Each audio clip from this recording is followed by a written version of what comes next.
Welcome on in, Eagles fans, to episode 48 of the No-Huddle Show, right here on NJ.com. I'm Joe Giglio, joined by Elliott Shore-Parks and Mark Eckel. They cover the Eagles for NJ Advanced Media. They were at Lincoln Financial Field on Sunday. We're doing this podcast on a Monday after what I don't think anyone saw coming. The Eagles not only beat the Pittsburgh Steelers, they blow the Steelers out 34-3. We are talking about a 3-0 football team, one that might be the most impressive unit in the NFC right now. Elliot, we'll start with you. This was not an intro I expected to do. It wasn't a podcast I expected to do this year. I mean, that was just a beatdown of a team people think could go to the Super Bowl.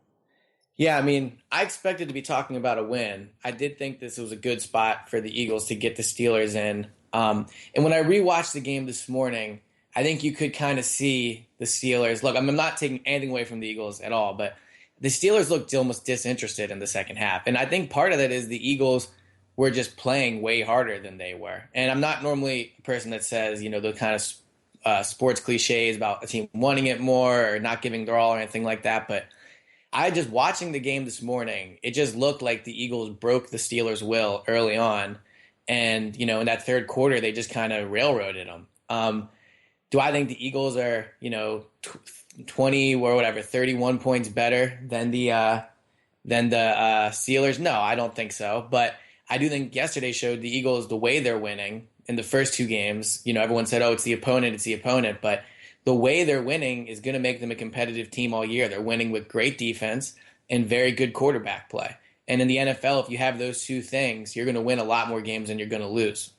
Yeah, you are. I mean, the numbers are stark here. I mean, they lead the league in points, the fewest points allowed, the best point differential. Mark, I know we've talked a lot leading up to this about what the Eagles had done against those first two opponents, the Browns and the Bears, and those teams aren't good, obviously. The Steelers are a good team. How impressive was what you watched on Sunday? One of the most impressive things so far was that Elliott was able to subtract 3 from 34 and came up with 31. He's getting better. It's unbelievable. That's the only word I could use is unbelievable because nobody would believe what happened yesterday. If I wasn't there and didn't see it, if I was out of town or away and you told me the Eagles beat the Steelers 34-3, I would tell you, come on, you're tell me the truth now. Stop lying. I'm not going to mention names, but people that I know that love the Eagles, have loved them for a long, long time, and are the most diehard fans I've ever met. This week were saying things to me like, we don't have to win this game. And they used the word we, which I think, they're speaking French, I guess. But, as long as we play well, and as long as Carson Wentz plays well, and it's a good game. So, no, I mean, it's unbelievable. It was unbelievable. I mean, to win if they would have won by 1 point, it would have been a great win. But to win by 31 and like Elliott said, the Steelers, I noticed it during the game. I mean, the Steelers just wanted to go home by the middle of the third quarter. After Sproles' touchdown, that was it. The Steelers said, all right, we're done. Who do we have next? It certainly looked like that. I mean, the way you guys described them, in the second half of that game, the Eagles' defense is flying around, and it just looked like the Steelers are sitting there like, can we get out of here, and can we just move on to next week? And, Elliot, Mark just mentioned there how much they're winning by and the way they're winning these games. And when you see teams start seasons like this, they usually are really good football teams. I mean, the Eagles have won each of their first 3 games by more than 2 touchdowns. They're not squeaking these wins by. They are blowing these teams out. I mean, it's one thing to start 3-0, but that might be the most surprising part about all this. These aren't just wins. I mean, the Eagles are dominating these football games, Elliot.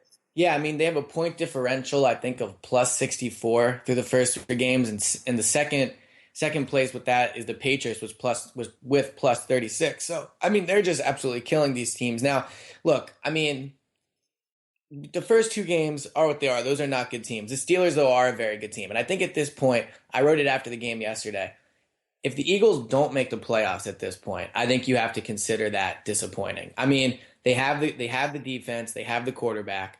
And I know before the season, no one thought this team would be good. But you know what? We've seen them play 3 times now. So if we wanted, we can't hang on to the preseason predictions for too long. I mean, when you just look at this team play, they have great coaching through 3 games. Whether Doug Pederson will end up to be a great coach, I don't know. But they have great coaching through 3 games, and they have, a great defense. So, I mean, obviously, I was thinking about this last night on the drive back from the stadium. if we would have been recording this podcast 2 games into the Chip era when they were 2-0 and they were coming off the win at Washington or maybe they were 1-1 actually. Sorry, but whatever. My point was early on, or even after Chip's first season, you couldn't have convinced me Chip wasn't going to win a Super Bowl.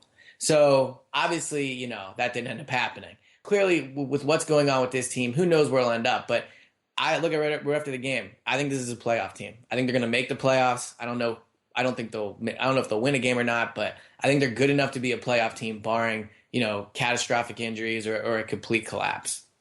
Yeah, it is hard not to say that, hard not to feel that, hard not to see it right now when you look at this team. I mean, every team that started off a season like this since 1990, when they redid the playoff format, that's won the first 3 games by 14 or more points, has made the playoffs, every single one. Mark, do you think, along with Elliott, it's time to recalibrate expectations here after this start? Well, nobody was, I don't think anybody was less optimistic than I was about this season. And that's what makes, that's why you play games, right? That's why you don't just pick it and then say, okay, put New England and Green Bay in a Super Bowl or whatever, right? I mean, my pessimism was based off the fact that the Eagles were going into the season with a rookie quarterback who from North Dakota State, not even a rookie quarterback from Alabama or Notre Dame or Stanford or anything from North Dakota State, with a head coach whose only head coaching experience came at a high school. So, and I wasn't damning them forever. I wasn't saying Doug Pederson will never be a good head coach or Carson Wentz will never be a good quarterback. I mean, obviously Carson Wentz was the number 2 pick in the draft for a reason, but even the people that liked Carson Wentz, including the Eagles, who liked him enough to trade up to get him, wasn't planning on him playing this year. So, I mean, anyone who thought this team wasn't going to be good, and that's most people, was based off, it's going to take time. You can't expect Carson Wentz to go out and play great from day one, and you can't expect Doug Pederson to come in, walk right in, and be a good head coach from day one. They're going to have their growing pains. They're going to trial by error here and there. They're going to lose some games because of mistakes by the quarterback, because of mistakes by the head coach, and then by the end of the year, they may be a little better than they were at the start of the year. And then going forward, let's see what happens. Well, we were all wrong because Carson Wentz has been unbelievable from day one, and Doug Pederson has been unbelievable from day one. So everything we thought was wrong. I mean, it's amazing. In all my years, I've never seen 2 more inexperienced people at the most important positions come out so strong. No, I haven't either. I mean, you have to go way back to find anyone, and maybe really never, when you add it all together, especially Wentz. And we have to talk about him, obviously, because of what he's been able to do, how he's been able to do it. Elliot, a few minutes ago, you mentioned the pass to Darren Sproles up the right sideline where he scrambled out of the pocket, pressure right up the middle, moved to the right, bought time, found Sproles down the sideline, and Sproles did the rest there. And I thought that was the play. You talk about maybe one play that broke the Steelers' spirit or ended the game. It was 13-3. It was 3rd and long. If the Eagles get stopped there, there's a good chance the Steelers maybe score in the next possession or, maybe the game changes. But no, it's all of a sudden 20-3 and the game's over. And, I mean, just feels like we're running out of superlatives on Wentz. It's been 3 weeks. The kid's just it's unreal what we're seeing. Yeah, and I mean, that play really, to me, I think that was his best play of the season. I think just because it showed everything that has made him so special the first 3 weeks, which is, there's pressure in his face. He uses his, athleticism to get out of it. I mean, how many quarterbacks there, veteran or rookie, just take off? You know what I mean? Just run, even though it's 3rd and 13, the play's broken, they just take off. But not only, he moved and then he was aware of where the line of scrimmage was. He kind of hovered around it for a little bit, waited for Sproles to get open, and then just put an absolutely perfect touch pass. Obviously Sproles was open, but that's not a super easy pass. I mean, you're on the move a little bit. Sproles is going down the sideline. It's a pass he should make, but my point is he threw it perfectly. I think that was the play that really showed why there's a ton of reason to be optimistic about Carson Wentz, is because he's not beating these teams like, his throws aren't lucky. I mean, what he's doing is the result of, film study, I would say, but also just he's a smart football guy. I mean, a few weeks ago when Frank Reich said, he's talking about Carson Wentz and he said, Wentz is smart. I mean, everyone kind of laughed at it, but It's showing. It's showing up in the way he played. I mean, me and Mark were talking about this yesterday in the press box. Not only does he not have an interception this year, he hasn't even come close to throwing one. It's not like they've been dropped or he's thrown in double coverage and we're like, ooh. Yesterday, a few times he threw balls that I thought were bad decisions, but they were so high that there was no way anything bad was going to happen. So, I mean, he just is, I forget who was on the Steelers, said, he's playing like a Hall of Famer. And obviously that's, the peak of Wentz mania in terms of overreacting, but he's playing really good. And it's not just media members that cover the team. It's not just fans of the team saying this. I mean, everybody has been extremely impressed by what he's done so far. Yeah, they have, of course. I mean, the numbers are off the charts. I mean, his quarterback rating is over 100 for the season, almost 65% completion, no interceptions. Again yesterday, he's 6-9, a 136 quarterback rating against the blitz, and that was the kind of play and pressure we saw up the middle on that big play. And Mark, like Elliot was just saying there, and you alluded to this last week, again, a third game in a row now without a turnover and not really even coming close to turning the football over with an interception. And that's the big thing. That's the most to me.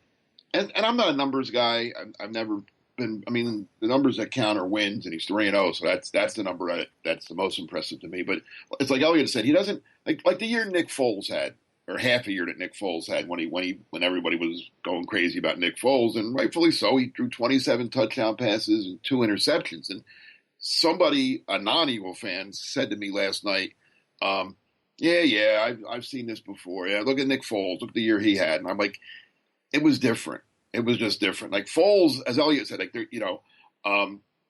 Carson Wentz hasn't done anything where he said, oh my, like Foles threw some bad passes that year that safeties dropped.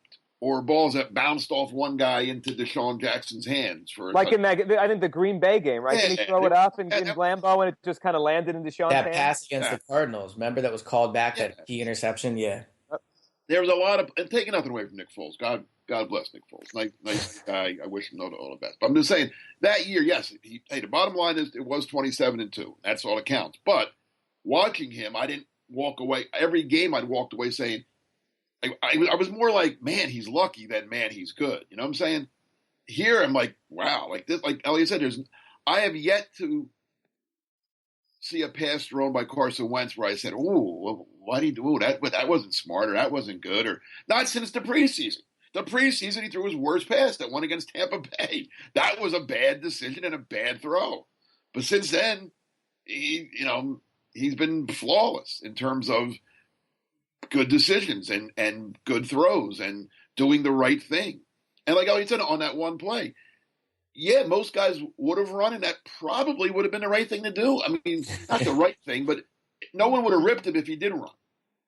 I don't think anybody would have said, oh, why did he run? He could have thrown the ball to Sproles. I mean, running looked like the right, and he may have gained the 13 yards even.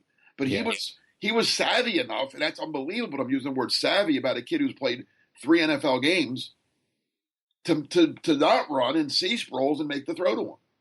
I have a question for Mark, because I think, he's covered the team for a long time. He's seen a lot of good quarterback play come and go quickly. I mean, how excited do you think Eagles fans should be about this guy? Like, I mean, I think you do a pretty good job of staying. No, yeah, I'm the wait and see guy. That's what I mean. The old man that wait and then I don't get too excited. No, you have to, if you're an Eagles fan, you have to be. This should be the happiest you've been since I don't know when. I'd say Donovan, because Donovan 99 wasn't even playing yet, so you can't even compare him to Donovan and Donovan didn't play great in 99. Look it up. I mean, he, like I said before, this is what I was comparing Carson Wentz to. Yeah, we've never seen anything like this. I mean, ever, but whether it be the Eagles or really across the NFL. I think Wentz, I saw this morning, he joined Mark Sanchez as the only, we can laugh, but wait, he joined Mark Sanchez as the only rookie quarterback to start 3-0. No. But for what it's worth, Sanchez went to 2 AFC championship games. Exactly, Ellie. And he went to that year, his rookie year, they were in the AFC title game. So for what it's worth. Don't tell Eagle fans that. Don't say Mark Sanchez. God, you just killed the whole buzz. No, I know, I hear you. But like Elliot said, they went to the AFC title game that year, and the numbers aren't even comparable. Like that was Sanchez along for the ride, handing the ball off. The numbers, Wentz's are so much better than Sanchez's were. So you have that. What did Brady? I mean, Brady didn't start the season I don't It was remember week 2, I think, that who was it? Mo Lewis knocked out Drew Bledsoe. Bledsoe. Yeah, that team was. I mean, that was a good team before Brady went in. They were on. I mean, they were playing well. Bledsoe was playing well.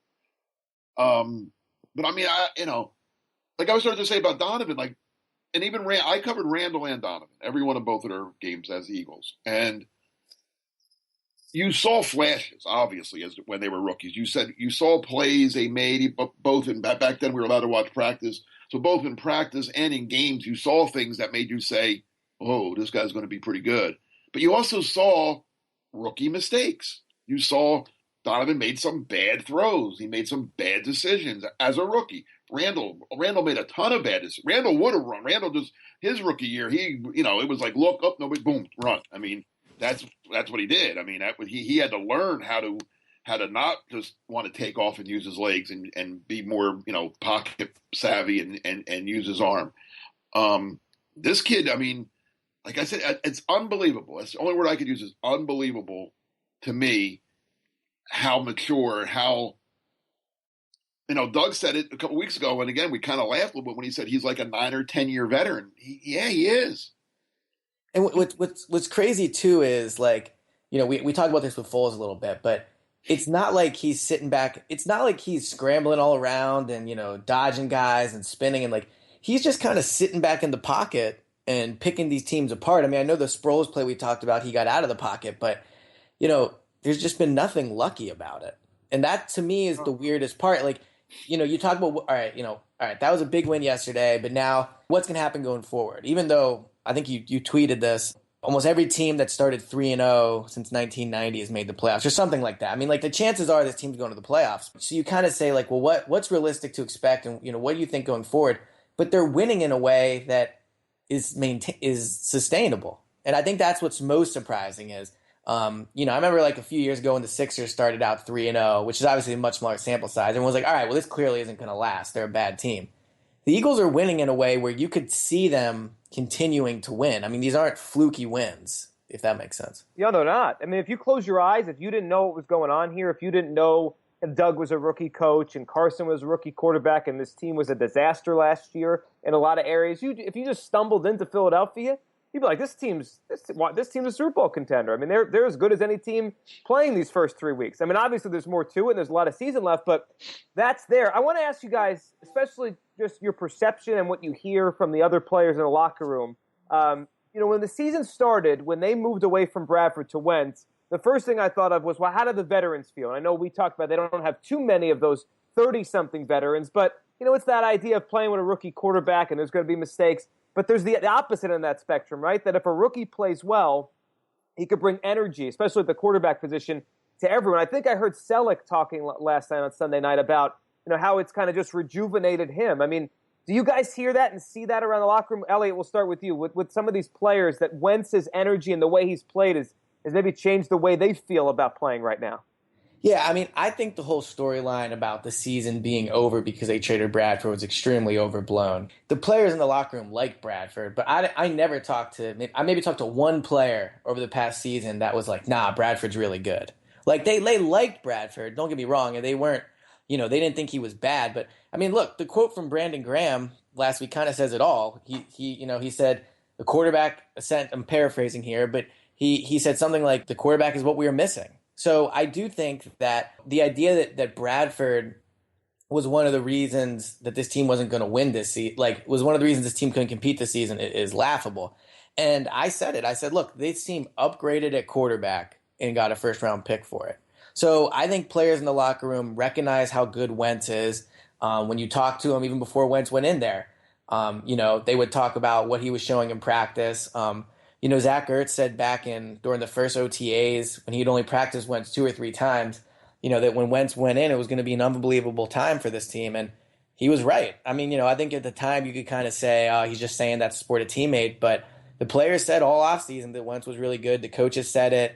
And I think nowadays in sports, when people say positive things on the record, it's kind of like, oh, well, they're just saying that. But they were right. They were dead on. I mean, I don't think this team ever lost any confidence because Wentz was going in there. No, I agree, Elliot. And you hit it on the head about, I mean, the players felt about Sam Bradford the same way at least I felt about Sam Bradford. He's a very likable guy. He's a great guy. I wish Sam Bradford nothing but success because he's a very good person, and he was good for us. But I didn't think the Eagles would ever win a Super Bowl. But I'm on the record as saying, I never thought the Eagles would win a Super Bowl with Sam Bradford as their quarterback. So I think the players kind of thought that too. But they didn't want to say it out loud, but they also didn't want to badmouth Bradford at all because they like him. He was a very good teammate. He was the kind of guy you like to hang out with, and you wanted him to do well. You just knew that there was limitations to how well he could do. At least up until now. Now look at Sam Bradford. He's 3-0 also. So, I mean, who knows? That's going to be a hell of an NFC Championship game, isn't it? Yeah, I mean, we'll see. How I feel about Bradford and the Vikings. But here's a question. How do you feel about them? Tell me, because they're 3-0 and they went into Carolina. No, they're good. I'll admit Bradford's played a lot better than I thought. And Carolina. Tell me how you feel about them. No, I think the Vikings are one of the best teams in the NFC. That's all. And I think they're probably. You said enough. That's what I want to hear. The only two undefeated quarterbacks in the NFC right now are Carson Wentz and Sam Bradford, which is just quite the irony. How about this? How about this? Better chance of happening with this team. They kind of fall apart and they only end up winning 5 or 6 games. So I'll say 6 games. They finish 6-10, or they play in the NFC Championship game. Not win it, but play. Or they could. What I've seen the first 3 weeks, it's play in the NFC Championship game. Yeah. I mean, they go. The other answer is they go 3-10. Yeah. Here on out. Now But if you told me that 2 weeks ago that this or 3 weeks ago, this team would go through a 3-10 stretch, I mean, I'd be like, I would have said I thought they would. I mean, that was before. Yesterday changed everything. Yeah. Yesterday changed everything. Beating the Browns didn't change a thing in my mind. Because I had them. I mean, as bad as I thought they were going to be, I thought they'd beat the Browns. I mean, if I didn't think they were going to beat the Browns, I would have picked them to go 0-16. You had to beat the Browns, right? So that didn't change anything. Beating the Bears, I started thinking a little better about them because the Bears are bad, but I don't care. You go on the road and win on Monday Night Football, I'm impressed. I just am. I think that's an impressive thing to do, no matter who's playing who. If a road team wins on Monday night, I say, that team showed me a little something. But then to beat the Pittsburgh Steelers, who like I said, we all thought was a top 5, top 3 team in the NFL, to shut down that Pittsburgh offense, to put 34 points up against the Steelers defense. Yeah, you have to rethink everything you thought. And I've been thinking a lot since yesterday, and even before yesterday, like where and we'll see what happens, but where did I go wrong in terms of thinking the team was going to be really bad, right? Like, I mean, rookie quarterback. I know what mine is. Well, okay, all right, go ahead. You can go ahead, and I'll tell you what mine were. Rookie head coach, rookie quarterback. That's not a recipe for success. Yeah. Well, all right. So what I'm thinking is, I was high on Wentz. I mean, I didn't think Wentz was going to be the problem. Oh, and I'm not calling him a problem. I'm just saying rookie quarterbacks don't play like this. Right. No, I know, but I'm saying, like, I had them at 7 wins. I mean, I had them at 5 or 6 with Bradford, and then with Wentz, I had them at 7. So now I think 7 wins would be a disappointment. I mean, you're talking about going 4 and whatever the rest of the way, right? So, or 1 and whatever. But so. No, 4. You got it right. Yeah, 4. My bad. There we go. See my math skills falling back down there. You started off so well. I know. Started so well. All right. So, but I was going to say, I think one area I really misjudged this team was the defense. I thought the defense would be very good, but I think I focused too much on the depth issues with this team, which could end up being a problem. Listen, you didn't, because it's a long season. And it is. Of attrition, and they've been lucky so far. They've been lucky. It is. But I guess what I'm saying is, when this team is healthy, this defense is very, very good. I mean, the pass rush is there. The linebackers have played really well. Nigel Bradham has played really well, way better than I think anyone kind of thought outside of Jim Schwartz. The safeties have been good. Cornerback remains an issue, but I mean, look, they only gave up 3 points yesterday. So, I mean, how big of an issue could it be? So I think, we'll see what happens. And, we talk about depth. Lane Johnson suspension is now a much bigger deal. But I overlooked how good this team was when healthy. We all thought he was going to be missing the first 10 games of the season, not the middle 10 games of the season, or whenever he's going to get suspended now. So that played into it as well, I think. And also, we didn't think 6 games into the suspension the games would mean anything at that point. You know what I mean? Like you're talking about, all right. 10. We all assumed he was getting suspended from the opener on. But what I'm saying is, so you had them before the season, had them winning 4 or 5 games. So really, losing Lane Johnson was a major blow and definitely hurt this team. But it wasn't like it was going to take them out the playoffs. I mean, no one, but now, I mean, look, if everyone talks about Chip's first year, all the offense, all that, blah, blah, blah. One of the reasons Eagles were really good that year is because they had the 5 offensive linemen play every single snap all season together. And the offensive line has been good so far. I think Wentz has only been sacked 4 times in 3 games.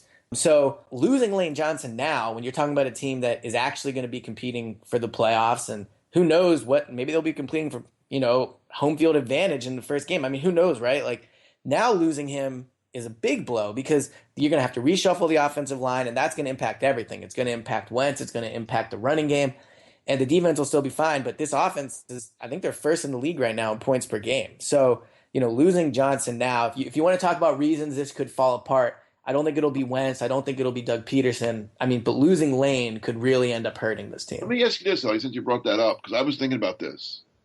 The plan is, and we know the Eagles have changed plans a lot already. Right. Okay, so their plan isn't always in it's in pencil. I think a lot. I think they use a number 2 pencil with a big eraser on the top. Yeah, right. Because the plan right now is Alan Barber moves out to right tackle, and they put in Wisniewski. The original plan was Samalo, but now it's Wisniewski at guard. Would you do that, or would you just put a new right tackle in? As in Tobin? Would Tobin be the guy? I guess. I don't care. I would just put a new right tackle in. I think I would too. I don't think I want to move 2 guys. And Samalo hasn't really practiced. It would be Wisniewski. It wouldn't be Samalo. Yeah, sorry, right. Okay, well, we think. Well, again, that's the latest plan. Right, yeah. Okay, so Doug said again the other day, right now, Samalo's behind, blah, blah, blah. It would, if we have to go right now, it would be Wiz. I might go with Tobin, and then honestly, I don't know who's out there, and anyone that is out there is still, obviously, it's not very good if they're unsigned 4 weeks or 3 weeks into the season, but I think tackle is a position where you can kind of just plug the guy in a little bit just because he's kind of on an island out there a little. But I agree. I don't think I would move Barber out there. I don't think you're weakening yourself at 2 spots. Exactly. I might just leave it alone. Tobin's played before. He hasn't played great, obviously, but he's played. I might just put Tobin at right tackle and give him help. If you have to keep a tight end in to help him sometimes, so be it. If the back has to stay around and chip the guy, so be it. But I don't know if I want to make 2 moves. And it's been really well. Lane Johnson has been playing at a high level too. So no matter what you do, it's going to be. Barring Barber. Right. That's what I'm saying. If they do what they're going to do, they're not going to be as good at right tackle. Barber, I don't care how well Barber's not going to be a better right tackle than Lane Johnson. Even at his best, he's not going to be better than Lane Johnson. And whoever you put in that left guard isn't going to be as good a left guard as Alan Barber is right now. So why not just leave left guard alone, and you're still good at left guard, and just not be as good at right tackle? I'm not a coach. I'm just looking at it from the outside, saying I'd rather be weaker at one position than at 2. Yeah, it's really. No matter what they do, they're going to suffer there. And to go back to what you said a few minutes ago, Elliot, the defense, it's going to fall back on them, right? They're going to have to keep playing at a high level because no matter what the Eagles do, they're going to have some drop off, you would think, on the offensive line. However, Doug Pederson, goes and moves about things over the next couple of weeks. But, with that defense, remember we had a conversation here maybe a month and a half ago on one of the episodes. Are people expecting too much out of Jim Schwartz year 1, right? Because the Eagles were dreadful on defense last year. Was a lot of it square peg, round hole with the 3-4? A lot of it probably was, right? And the time of possession didn't help because they were on the field all the time. But I don't think any of us, the 3 of us, expected this to be a top 10 defense right away, first year, off the jump with Jim Schwartz. But, they're giving up 9 points a game through the first 3 weeks. And the Steelers, they had averaged almost 32 points a game the last 10 regular season games. That offense was big time coming in here. They only scored 3 points. Did we not give Schwartz enough credit to what he could do right away? Did we underestimate how good this defense could be off the jump, Elliot? Yeah, I think so. And like I mentioned before, I think I got so wrapped up in looking at the depth on this team that I forgot that the starters, when healthy, are pretty good. And I think Bradham has played better than I thought, obviously. But things are going well when I'm already getting questions from fans asking, if Jim Schwartz will be a head coach at this time next season. So I don't know. I mean, well, on two reasons. First, I mean, I don't think Jim Schwartz is going to be a head coach again in the NFL. I think people have realized he's going to be a better coordinator. So I think, About that, Elliot. Yeah, I You don't. know how teams are they over? I mean, if the Eagles do as well as if they will use your scenario, if they get to the NFC Championship game and the defense is ranked wherever in the league and 3 or 4, he's going to get interviewed. I'm not saying he's going to get a job, but he's going to be on the interview list. Yeah, and that would really be something if next year at this point Schwartz and Dave Fipp are gone. But I mean, to get back to Joe's point, I didn't think the defense would be this good this quick. And, the Steelers probably had the best set of offensive weapons in the league. I know they didn't have Le'Veon Bell, but D'Angelo Williams has been playing really well. So, yeah, I've been blown away by how good the defense has been. Mark, how about you? I mean, the defense on Sunday against the Steelers, they were suffocating up front. They were good. Fletcher Cox, Benny Logan, obviously doing a great job up front. The pass rush was there. Brandon Graham's been doing a good job.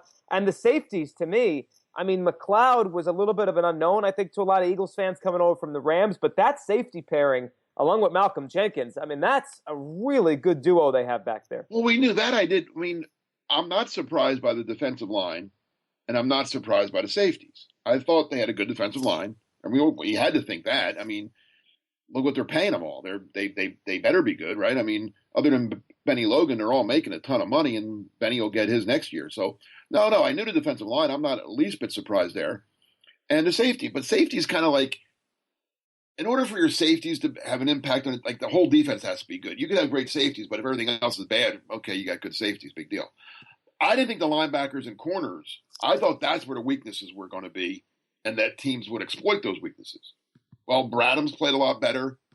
Hicks has been solid. He hasn't been the Hicks that we saw last year making a ton of big plays every week, but he's been around the ball. He's doing what he has to do.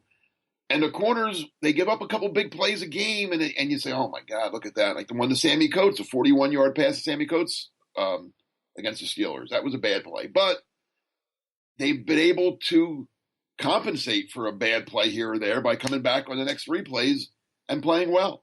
And the other thing, sorry. No, go ahead. The other thing that they've done a very good job of is tackling.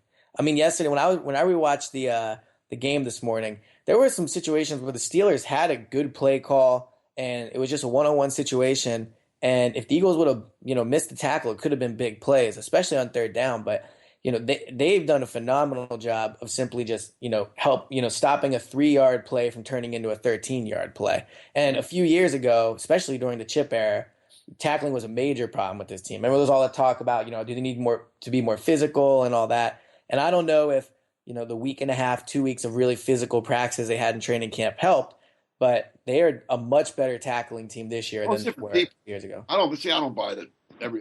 It's different. The guys that are making the tackles aren't the same. Yeah, no, I agree. I was just saying, I mean, one of the things with Chip is everyone said, oh, they're not practicing physical enough, and they were a poor tackling team.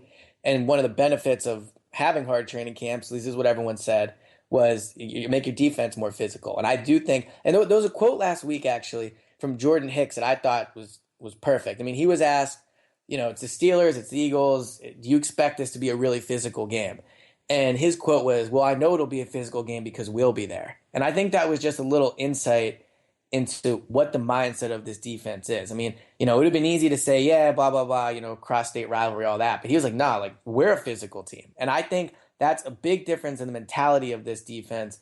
And I think Jim Schwartz has a big credit for that. I think Billy Davis got somewhat a bit of a bad rap. He was not a good defensive coordinator, but just the mentality difference of Davis and Jim Schwartz in terms of the physicalness, I think is clear. And I think you're seeing that in the defense this year. Yeah, I'm not gonna say you're wrong there, but they have players that I just think, guys like Kerry Williams and Bradley Fletcher and Byron Maxwell and go on, just weren't physical players. Yeah, I know. I don't care who was coaching them. I don't think, and they got rid of those guys because of that, I think. So I mean, their defense is playing great, but like you said earlier, though, the depth is still a concern, I think, and they better, I don't want to. They're 3-0. They're playing great. But if you look down the road, I think you said earlier what could go wrong. injuries could go wrong. That's what could go wrong. You could say that for any team. Sure. Yeah. Well, some teams have more depth in certain areas than others. I mean, the Eagles are okay at tight end, obviously. They lost Zach Ertz, and who's Zach Ertz? Yeah, they've gotten through that one. I mean, really. Yeah, and I thought that was a big loss. No. Me too. I thought it could come back to haunt them in the Bear game, and they got through that without a problem. The Steeler game. So now, because Burton and Selleck have both played great.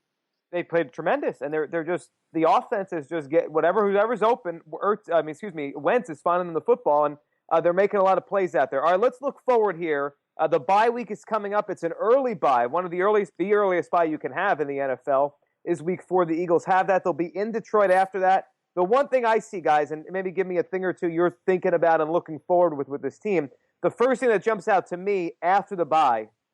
Well, one, we already touched on Lane Johnson. Probably, he won't be there unless he somehow wins the appeal. But the second thing is just the schedule coming up. Not that the teams are daunting, but where they're going to play these games. 4 of the next 5 games on the road. At Detroit, at Washington, and then a home game at Dallas, at the Giants. That home game, of course, the return of Sam Bradford, and right now, what's the undefeated Vikings. So that's an interesting schedule. 4 to 5 on the road is never easy, and the home game, the best of all those teams, probably with the Vikings coming in here. So what are you guys thinking about as this bye week comes and moving forward? Elliot, we'll start with you.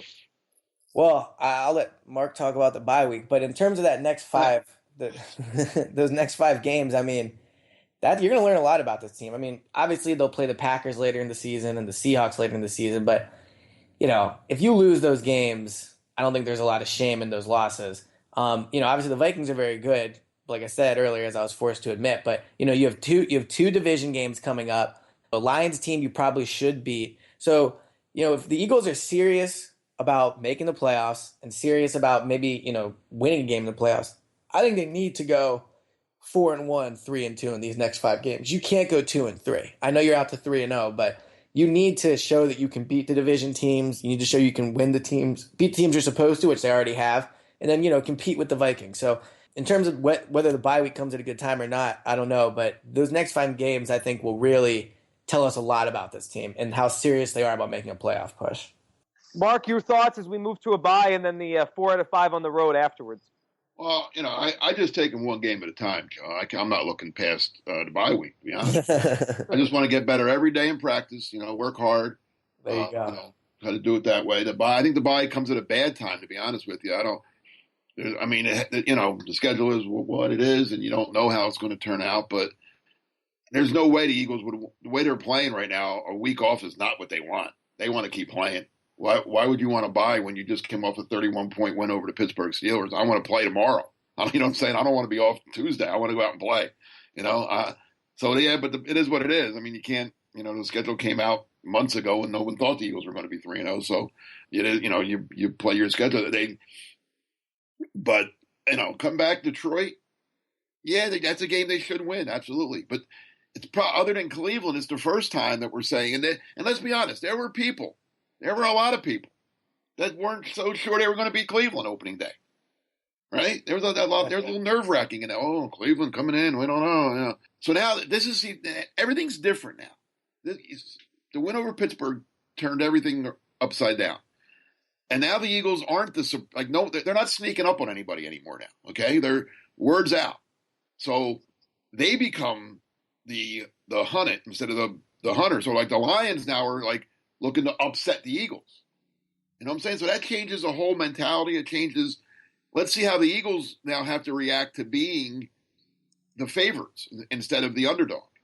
So that'll be interesting. That's what I'm looking forward to see how they handle being a team that's being talked about instead of a team in a good light, instead of being a team talked about as, they're not going to be that good. They're rebuilding. They got a young quarterback.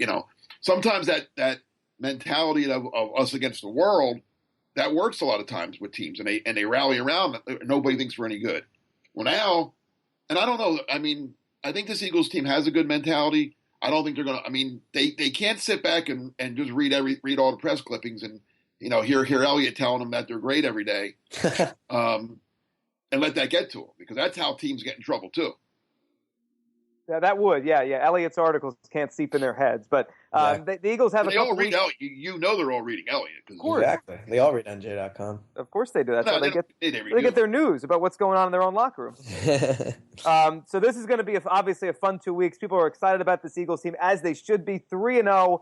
They look great. We'll be back soon to talk about the Eagles. They're moving on to a bye, and then the Detroit Lions in a couple weeks. Everyone, hope you enjoyed this show. We'll be back for another episode soon, and the Eagles will be back with an undefeated record by the time they take the field next, which is amazing considering next time they take the field, it will be the second weekend of October. Elliott, as always, thanks for doing this. Yep, talk to you soon. Thanks, Mark. Thank you, Joe.